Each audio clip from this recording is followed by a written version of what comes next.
Welcome to The Homemade Mother. My name is Jasmine, and this is my channel.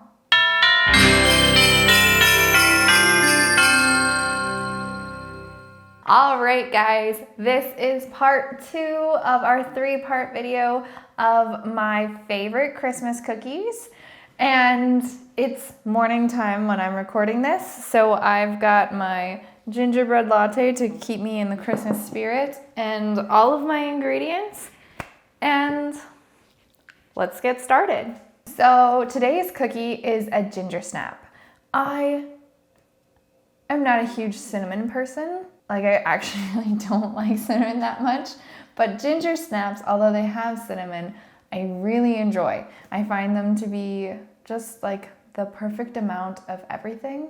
In my personal opinion, a ginger snap should always be soft when you bite into it. It shouldn't be like some hard cookie. Like, it's not gingerbread. It's not supposed to be crunchy.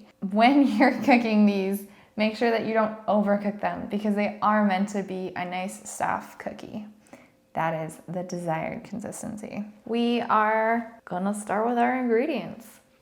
So the first thing, just like the last one, you start by creaming your butter. Now this is a 3/4 cup of butter.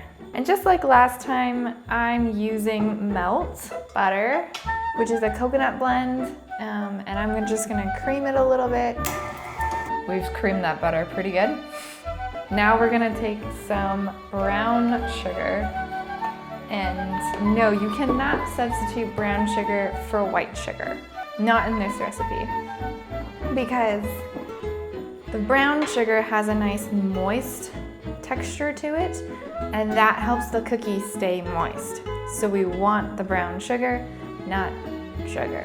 If you don't know what this is a brown sugar saver.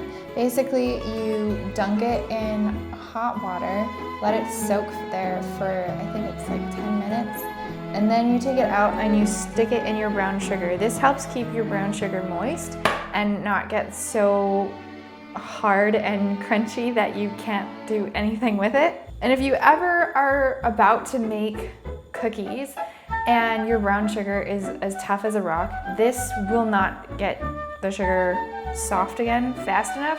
But what you can do is take a paper towel, wet it, take the amount of brown sugar that you need, put it on a plate, cover it with the paper towel, and put it in the microwave for like 10 seconds, like really short amount of time. But it should be enough that you moisten the brown sugar again so that you can actually use it. Huge saver. I've had many mishap of brown sugar that is not soft enough. So if you have that problem, I would try that. And if 10 seconds isn't long enough, just put it on for a little bit longer. You want to make sure that you're not heating up your sugar too much, but just enough that it's soft again.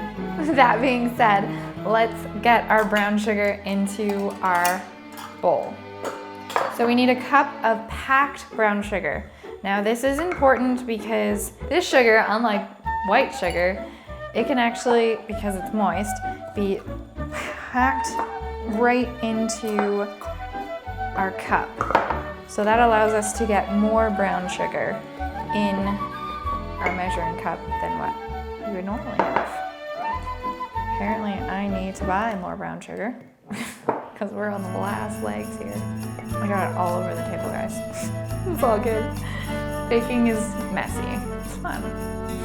Okay, so we're gonna dump our brown sugar in.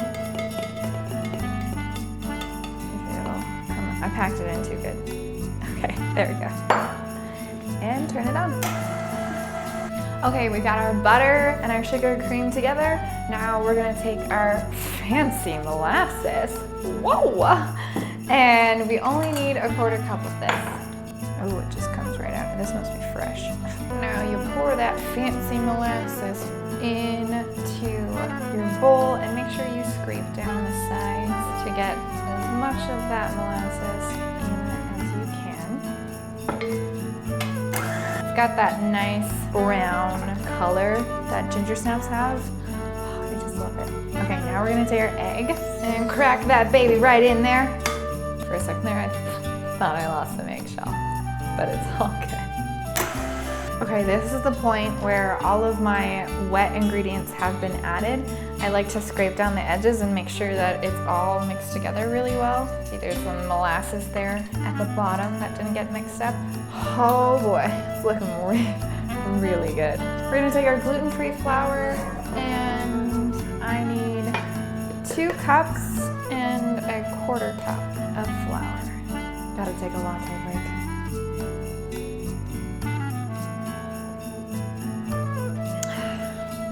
Ginger snaps, that's good.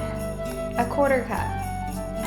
All right, now we need 2 teaspoons of baking soda. Make sure you make it nice and smooth. Now we need a teaspoon of cinnamon and a teaspoon of ginger. All right, now we need 1/2 teaspoon of cloves and a 1/4 teaspoon of salt. Okay, that's all of our ingredients. So we've got it all mixed up. I'm gonna scrape the edges again, scrape the beater just to make sure that I've got all of the stuff mixed up really well. Make sure I scrape the bottom to there's nothing lingering down there. And then we're gonna get to putting the cookies on the tray. Here we go. Another gingerbread break. We've got our dough ready. Now we're gonna take our cookie scoop and scoop out our dough. Now, if you don't have a cookie scoop, you can just use 2 teaspoons. You use one to scrape out the dough to get the right amount, and use the other to scrape it off with a spoon and onto the tray. Now, you don't need to spray your pan or line it with anything because there's enough butter in the cookies that they tend not to stick too horribly unless you burn them onto your pan. All right, so first things first. We've got our cookies on our tray. I'm gonna scooch that over. So before you put your cookies in the oven, you wanna make sure that A, they're not too close together because these guys do spread out.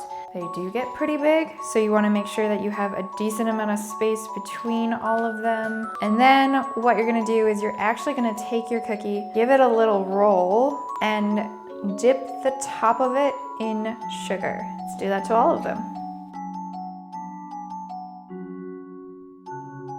Now what we're gonna do is flatten them out. You can use a fork or a spoon, pretty much anything.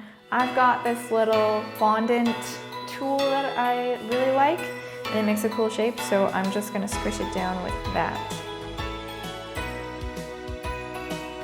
My cookies are all flattened. They've got their sugar on. Now they're gonna go in the oven for about 10 minutes on 350 Fahrenheit. All right, so our cookies are done. 10 minutes was the perfect amount of time to bake them. And now we're gonna take them off the tray. Oh my goodness, these cookies smell so good. I think I'm gonna have to eat one right now. Let's see, how moist is it? Pretty good.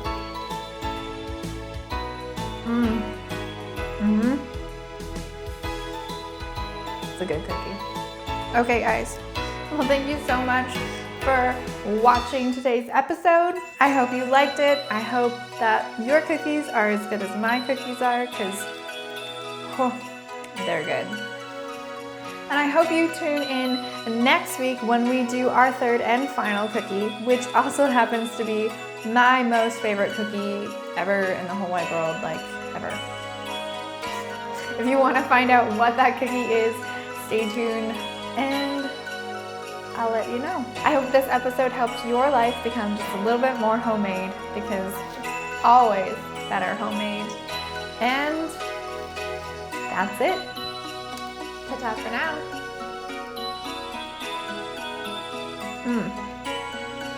Gingersnaps, that's good.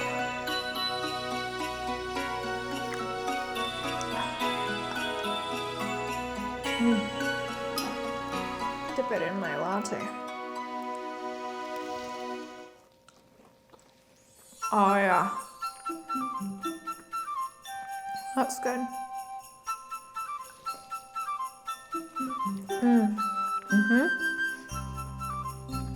Yep.